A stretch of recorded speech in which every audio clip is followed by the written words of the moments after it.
to Meet Clifton with your host, Ray Grabowski.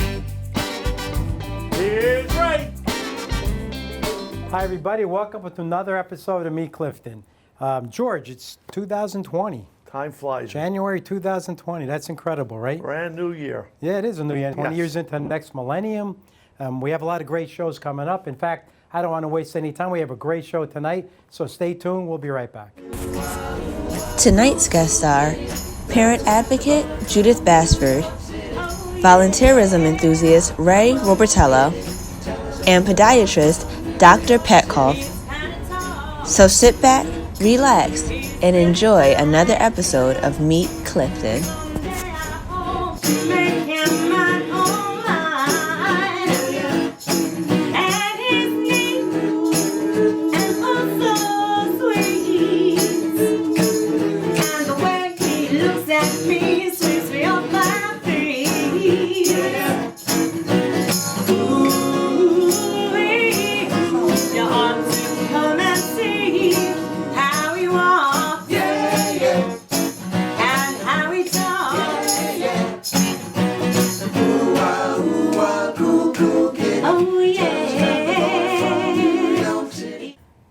Okay, welcome back. My first guest tonight is Miss Judith Bassford, Mrs. Judith Bassford. Yes. And the subject tonight is parent advocacy. So, Judy, let's just explain what this is. Good evening, Ray. Parent advocacy is advocating for children with learning disabilities. I've been doing it since 1995 for my own family and also for other people and other students and families in Clifton, the county, and the state as well. Okay, and I thought we spoke before the show, and we're talking about educational special needs, Yes. right? So I'm not too sure how to define that. What are educational special needs? Children with learning disabilities, cognitive and mental disabilities, physical and mental and emotional disabilities that all affect the child's learning. Okay, and we're talking, is this also preschool, like, in the earlier years, or are we talking about advocacy once they're in the school system? No, it happens at the preschool level. Once they're identified by a professional that there is a need, that's when parents get involved with people such as me because they need special services. And I don't represent anybody but myself tonight. Right. I just want to make that clear because I wear many hats in Clifton. Okay. Tonight I'm here as a parent advocate for children with learning disabilities. Okay, so a parent has a child at home, let's say 6 years old, first grade level, Right. and she sees, gee, my child's not learning as quickly or maybe has some issues. So where do they go from here? Where do they go? Well, actually, they have to get evaluated either in their local public school system, or they can take them to specialty hospitals that deal with learning disabilities. My favorite one is Children's Specialized or Hackensack, because they have very well-known teams of people that will run a gamut of testing and assessments for the child to be evaluated. Right. And now they're in school also. The teacher should be able to pick up these things, Right. I would think. Teachers are trained with certain levels of cues, and they'll make a recommendation to a child study team, and the child study team will contact the parent and say, we are suspecting this, so they can go through their local public school systems as well to get the assessments done. Okay, and sometimes you hear lies. A teacher comes to a parent and says, hey, your child is struggling. Are the parents always cooperative, or are they in denial sometimes? Is it a process here? Well, there is a lot of denial, and I can speak personally for myself that I knew something was going on with my child, my son, and my spouse, no, not mine. And it took a long time for him to get to the realization, but we had a driving force because we had teachers in preschool telling us there was Right. an issue going on. And we were lucky that it was only a mild learning disability, dyslexia, and ADHD.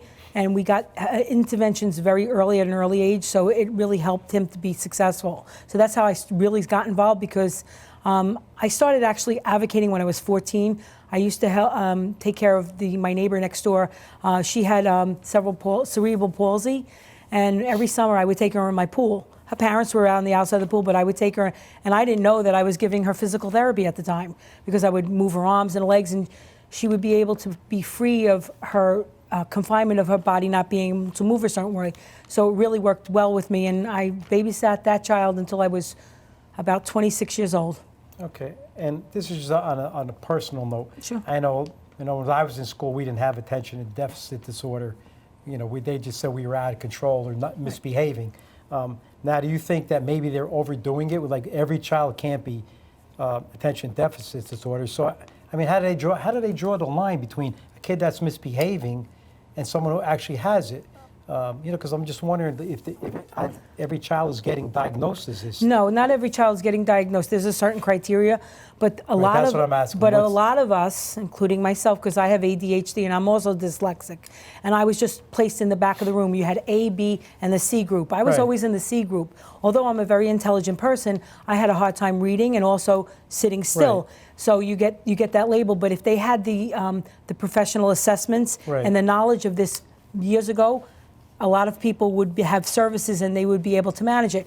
We as individuals learn to overcome it and learn to, well, not overcome it because it's always with you, but you learn to compensate and you learn to work with Right. it. Some of the most challenged people become, with HDAD, become very good at multitasking because they've learned to compensate Right. for it. Being hyper, people find coping mechanisms. My one is walking, or like I like to organize things, so that's one of the things where I kick in. Like I like to go into somebody's closet and just organize it. So that's why, and I like to paint. So that's another thing how I deal with my coping Right. mechanisms. Unfortunately, there are people also that weren't given good directions and good supports, and they turn to other coping mechanisms. But that's another conversation Right. for another day. But with the proper help now, a student can get the right training for themselves. The parents have to be trained, the parents have to be given the right support, and the child can be successful. I didn't know anything about it because I didn't know I had it. And when we were diagnosing my son, it was an eye-opening event for me. So as he was going through the therapies, and we had a lot of support, and we on the outside we did it. We were lucky that our insurance covered certain therapies, and also with the school system, we had the right team that really helped my son. And my son is really good friends with his elementary school teacher, who became his, as we call him in our house, his savior. Right. So I guess what I'm getting at is, years ago, they just thought it was a discipline problem. Had we had the knowledge we have today, a lot of kids that were pushed by the wayside might have been helped. Absolutely. Conversely, it also is maybe a lot of kids are discipline problems now and they're pushing them the other way. So I think the knowledge is helpful that we can differentiate between the Well, the there's two. a lot of adult students that don't realize they have learning disabilities until they get to college, Right. and then they go to student services and they get evaluated and they get diagnosed. There are services out there, and why I got involved and why I help people is because I do it in a non-adversarial way, because communication is key with yourself in the district. Right. Sitting down, because I can tell you personally, from a personal standpoint, in the beginning, our meetings were very tumultuous and they were very adversarial. And I got trained by a group in Newark called SPAN, which is the Statewide Parent Advocacy Network. And also I worked for an individual group, which is called the Association for Special Children and Families up in West Milford. And they taught me non-adversarial techniques on how to communicate and get through meetings that were efficient and Okay. productive. Yeah, that makes sense. And one last thing, and I know you wanted to bring something up about Yes. what can others do to help. So Well, we can conclude with this. And What if you want others to can read do that, to that's help is fine. the family has to come together with a family meeting and all agree to the method on how they're going to face this. And people that don't believe have to let the professionals do the assessments Right. and the tests that they need to run. And everybody has to come together as a team, because it's one team. It's not people fighting each other. There were people in my family, family members on both sides, that were in complete denial that my son actually had this, because it was the mindset from Right. when they grew up. So there is a group that I started Yeah. years ago back in the day called Clifton Praise, Okay. and it stands for Parents Requiring Assistance in Special Education. It's a non-adversarial group that gets together once a month on the last Monday of the month in the Allwood Library at 7 o'clock. Everybody's invited to come, and it's a really good group. When I went to another group and I was elected to a different position, which I'm not speaking about tonight, I turned it over to a wonderful lady named Gabriella. Everybody calls her Gabby Mariello. And her and her husband have taken this group and blown it out to a place that myself, Elisa Verano, and Julie Skolnick, who started Clifton Praise back in the day, never thought it could reach. She has special social recreation and activities throughout the year, such as family parties, parent nights, coffee meetups. I had to ask her to send it to me because they do so much, I couldn't even remember all the stuff. They have their own Special Olympics bowling team, which participates in the county tournament on February 2nd. They have their own baseball team, which begins the 7th season, which they're in their 7th season this spring as part of CML, the Bambino Buddy Baseball League. How parents can help is actually going there and being a baseball buddy, so the parents can sit in the stands and watch their children participate. People on the outside don't realize the burden that parents go through with children with special needs. They need to have downtime. Special needs parents, the divorce rate is really high amongst them because they need time. Volunteering when they have one of the events go on and just assisting with the children and letting the parents watch would be a great way to help. Getting involved in Clifton Praise. So for more, they have a Facebook group, and they also have an email that I'm going to give you later on. Well, I'll send it to you. We'll put that up on the screen. So they have a fundraiser because they're trying to support the baseball team February 1st at Chipotle on Route 3 between 4 and 8. So I'm giving them a big plug, but how other people can help them is with maybe getting them linked to the city website with their web page. So when people are looking for an advocacy group, they can find it. All right, I appreciate it, Judy. A lot of good Thank you. information. Hope people heed some of this advice. I And hope if they have so. any more questions, there's organizations they could look into. Right. So I don't get paid for this. I do it on the side. So anybody who I wants to reach appreciate out to me, I will steer them in the right direction. thank you. Stay tuned. Thank you. We'll be right back. Good night. Hey, Mark Peterson, my good friend. How are you? Good. What's happening? Well- I'm dying to see something fun. What's Well, cooking? you're going to be in for a treat because we're doing our annual dinner theater at Mario's, Oh, excellent. which is always a crowd pleaser. Right. It's going to be February 15th, 16th, 17th, 21st, 22nd, 23rd, Okay. 28th, 29th, and March 1st. And it's all about online dating. It's called lastchanceforromance.com. Okay. And it's a comedy. It's not a murder mystery. It's our first comedy we've done at the dinner theater. And it's about, the premise of the show, it's about a 65-year-old widower. He, after Of course, good looking. good But looking, not as good looking as he. works in an Italian restaurant. He wants to meet somebody. He has a grown son that works in the kitchen. At least he's a good cook. He's a good cook, and he always has something to say about the father meeting somebody. So What the is it? father secretly goes online and he sets up a profile to meet women, and it's kind of funny because the character Carmela, who's a hostess, has a crush on him. Tony. Little complications So she gets in going his on. profile and she edits his profile so these characters show up. And that's where the fun begins. So you got people showing up, the unexpected people that Tony never expected. Right, And it's right. quite funny. Or, you know. Yeah. And nobody ever did an online dating comedy thing, so it No, should be a blast. no. Okay. The price is going to be $45. It's our fundraiser, so that's why we have to charge a little more. But all that money that we raise towards the dinner theater goes towards our musical in the spring. We just Okay. finished Oliver, and the musicals are costly to us. So Sure. we do one big fundraiser a year. Okay. And what does the monetary amount include? What kind of dinner is It's salad, pasta, 2 entrees, dessert, and coffee. And there's a cash bar. You could order your tickets online, www.theaterleagueofclifton.com. You can select your seats, you can select your table, and you can also pay online. Oh, great, that's convenient. Then you'll get a printed receipt. Right. And we'll also have your name at our guest check-in. You can send a check to Post Office Box 4072, Clifton 07012. Send a check and just let us know how many seats you want. You'll be included on the register as well, the check-in register.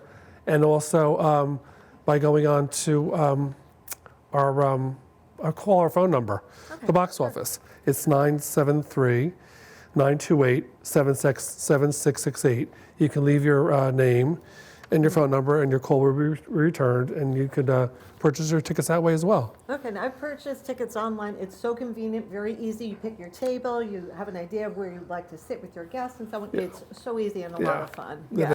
we open the day after Valentine's Day, so that's a great Valentine's gift. I was just going to say that. You know, It's a date night. perfect timing. Even if you Okay. give the gift on Valentine's Day, you Yeah. can see the show, you know, as a gift for Valentine's, you know, so Okay, it's going to be a lot of fun. Forward to it. I definitely am going to go get a bunch of friends together and have a good time. The food is always good, and it's always good to see you too. Oh, thank so, you. yeah. Thank you for your very support. much. I appreciate it. Okay. Thank you. Okay, welcome back, everyone. Thanks for tuning in. My next guest, Mr. Ray Robertello, is going to talk about volunteering and the importance of volunteering in, well, Clifton, of course, but any place, anywhere, any city in the world. So, Ray, welcome to the show. Thank you. Thank you for having coming me. on. We want to talk about volunteering in general. I know, you're very active with trying to get people organized to volunteer. So, what types of volunteer activities, organizations are in? Let's talk about Clifton. Okay. Clifton is obviously one of New Jersey's larger cities. Right. And as a large city, there's a really diverse, there are diverse organizations that people can step up and volunteer in. There are organizations that cover the arts, animal rescue, literacy programs through the library, youth programs, social services, including the homeless, and food pantries and veterans organizations. There's really a wide range of organizations in Clifton. So anybody who's interested in volunteering should be able to connect with a cause that they're passionate about and jump in and get Right. started. And I know we were speaking before the show that, our country really runs on a lot of volunteers. When you think of it, I mean, on a small scale, you volunteer, people go to the hospital and visit the sick, or they volunteer for the service, the Right. military. Technically you're volunteering, you're getting paid, but, Right. but you still use the word, hey, I volunteer for service. Now, but we're a large community, so, I mean, how does this community benefit? Because of our, from individual volunteers. I think Clifton is in a unique place because of the size of the city and the diversity of the population. Volunteering brings people from different life experiences, different cultural backgrounds together, and they start working towards a common goal. And when people do that, they sort of develop a greater understanding, greater acceptance. It helps break down discrimination and barriers related to culture and race and all kinds of preconceived notions that people have. No, I think what you're saying is because our community is so big, there are probably more activities to volunteer for Correct. compared to a small, and also culturally, we have a very big diverse community. Yes. So now you're going to get input from all different people, all different cultures. So if we have 5 different cultures volunteering for one thing, it's because Clifton's so big. I think we get more information. Right. Each person brings a unique perspective to the table that's based on their own life experience, whether it's their cultural background or their professional skills that they've developed over the course of a career. So you're right. People do bring part of themselves to the table every time they volunteer. So someone wants to volunteer and they can say, well, gee, I don't know. Do we need skills? Not really. There's no one size fits all when it comes to volunteering. Right. Most organizations, all that I'm aware of, have a really wide range of skills that they're looking for in terms of volunteers.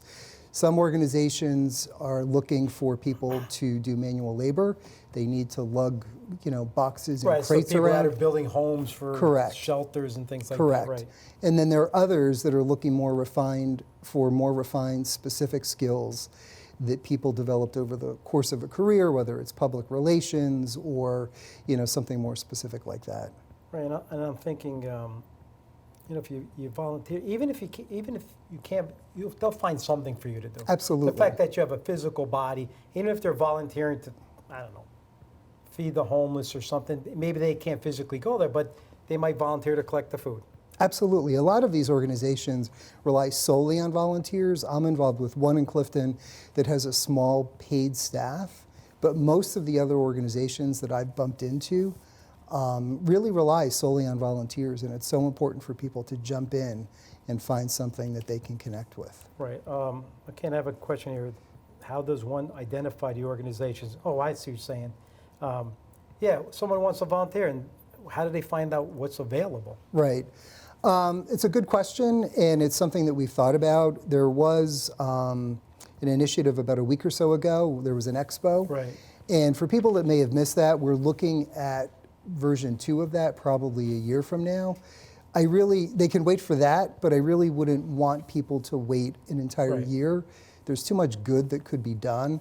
So the folks who organize that are looking at ways to consolidate what's available in Clifton, how to get it out to the public. Once we do that, I think this is a good opportunity to sort of showcase those organizations and volunteers as Right. well. I mean, right now, is there some way, someone's watching the show, gee, I'd like to volunteer for something, how do I find out? Do we have something in Clifton?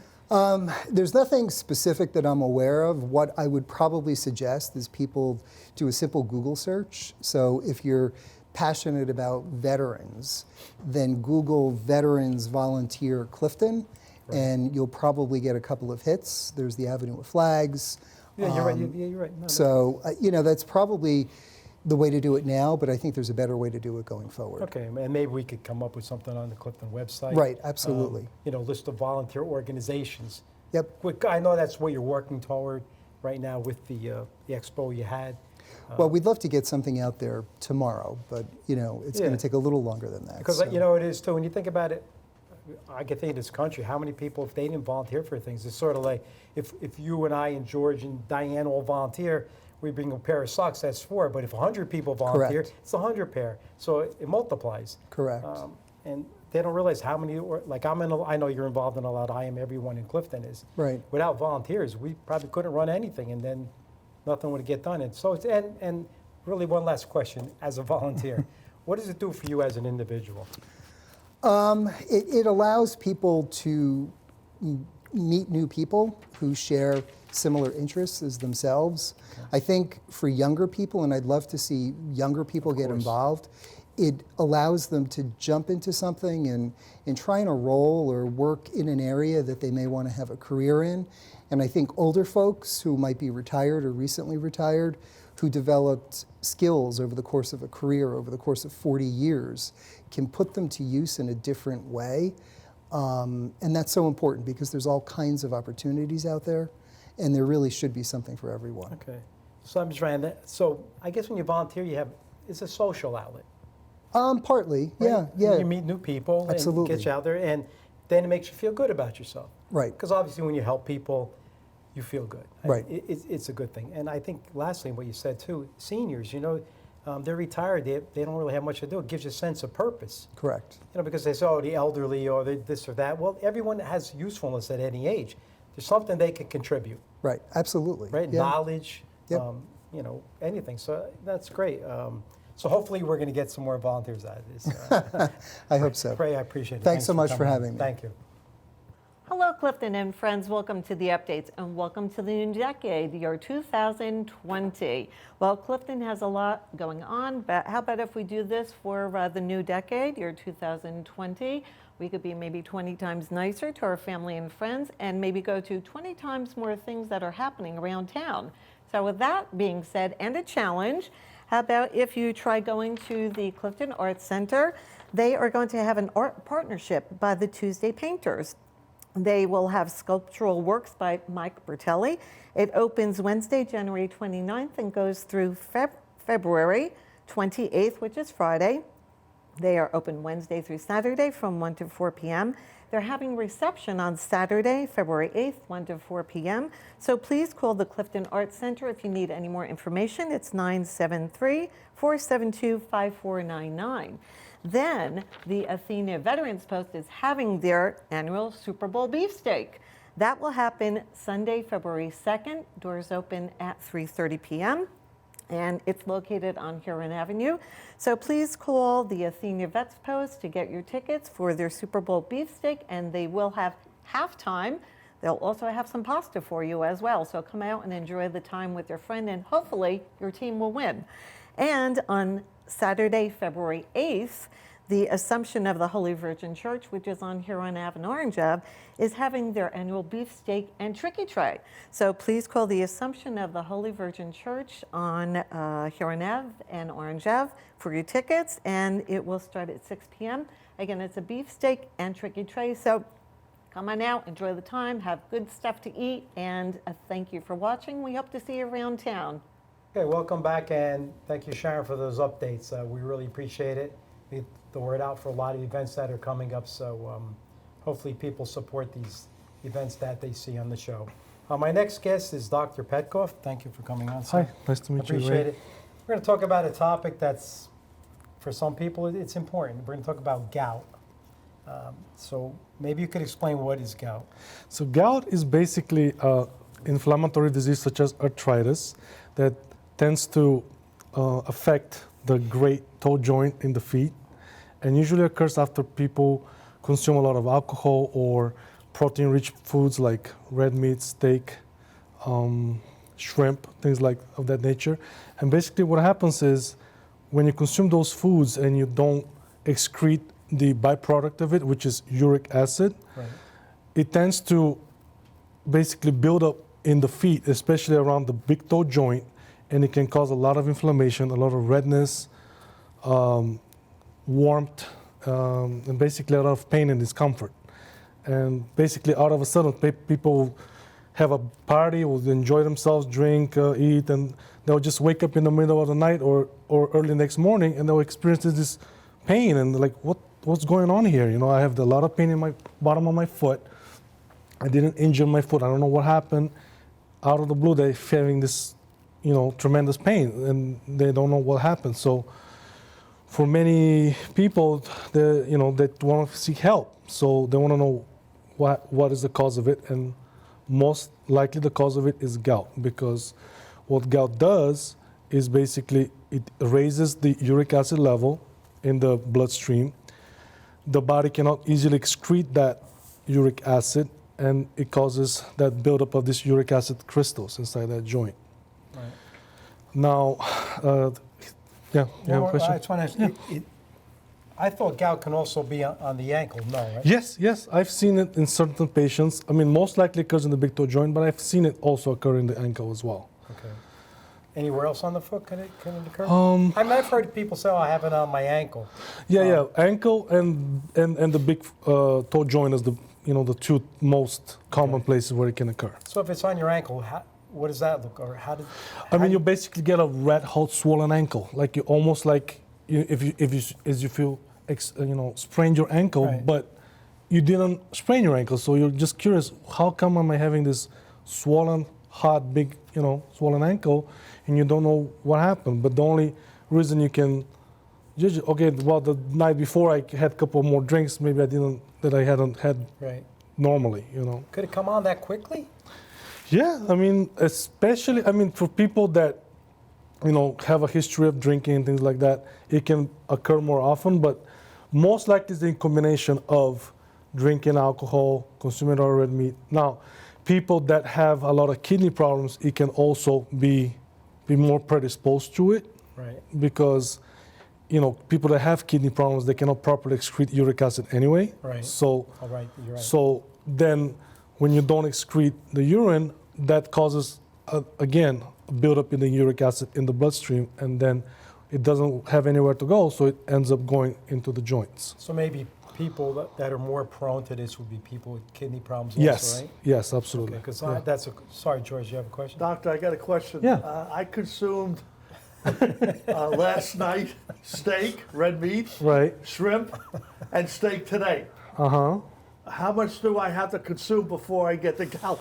I mean, I don't want the gout. I've if heard you so do it much again about today it. and tomorrow, you're gonna have something. All right. Something's gonna happen. I won't do it. So exactly. So for what I would suggest for you is to just consume a lot of water, and just try to flush everything out, and then a lot of times that tends to subside that level of the uric acid.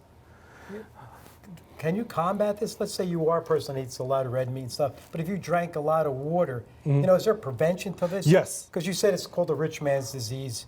Well, rich man's disease, it comes from the fact that in the old days, like centuries ago, a lot of European, aristocrats and kings and queens of that nature, they did, have those host parties and feasts and things like that, and they didn't have any medication at the time to even treat it.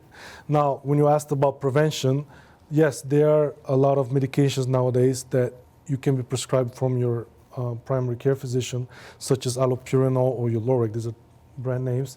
Basically, medications that are designed to control and bring your uric acid level to a level that is normal, and that way you prevent it from spiking up and that way causing gouty attacks. So the uric acid is important. Uric acid is the most important. That's the one thing that you look when you do a blood test to Right. look the level of uric acid, and that determines whether you have gout or you don't. So if you're getting blood work every year, would your physician say, "Gee, look at your uric acid level. We better be careful. 'cause Right. You might get gout." Is Exactly. that something they will look for? Yes, they do look for it. This is uric acid. They look for it, and I mean, a lot of times, sometimes you will have normal uric acid level, but then you go and have a few drinks and parties, maybe I don't know, around Christmas or whatever, the holidays. and you would spike up. And it really depends on your kidneys and what your kidney function is like. A lot of people maybe